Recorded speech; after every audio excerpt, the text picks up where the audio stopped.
മീന് പടയുണ്ട്. ഒറ്റക്കാട് പോണ്ട, സ്രാവ് മുണുങ്ങും. ഇതാണ് തെരണ്ടി. ഇതിന്റെ വാലാണ് അച്ചാറിൽ മുക്കിയാണ് തലണെന്ന് അറിയണ്ടേ.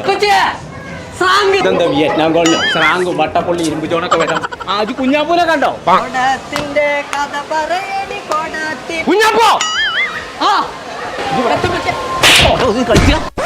നടക്കാണ്ട് കൊടാമുതടിയോ ഇതിമൊന്നൊരു 2 ലോൺ വെട്ടിക്കാം. സൈനാനോട് കൊണ്ടുപോകാനാണ്. അയിമ ഞാനാണ് തോൽഞ്ഞാലും വേണ്ടി. സൈന എന്നെ കാണാൻ വന്നേക്കേ. സൈന കണ്ണിന് കാണുന്നവരൊക്കെ ചങ്കള നമ്മൾ ഇപ്പൊ ഉള്ളത് കോഴിക്കോടുള്ള മറൈൻ വേൾഡിലാണ്. നമ്മൾ ഇന്നേ വരെ കാണാത്ത കടൽ മീനുകളൊക്കെ നമ്മളെ തലിന്റെ മുൾക്കൂടി തന്നെ ഇങ്ങനെ പോവാണ്. അത് മാത്രല്ല കേട്ടോ, ഒരു 1.5 ടണൽ അക്വേറിയം, മത്സ്യകന്യകമാര്, ഒരു 1.5 സംഭവം തന്നെയാണ്. സ്റ്റാളുകള്, ഫുഡ് കോർട്ട്, ഇതൊക്കെ കാണണമെന്നുണ്ടെങ്കിൽ ഇങ്ങോട്ട് പോകുന്നോളിട്ടോ. അപ്പൊ നമ്മളെ ലൊക്കേഷൻ വരുന്നത് കാലിക്കറ്റ് ട്രേഡ് സെന്റർ, സരോവരം പാർക്കിന്റെ തൊട്ടടുത്ത് സ്വപ്നനഗരി എരഞ്ഞിപ്പാലം.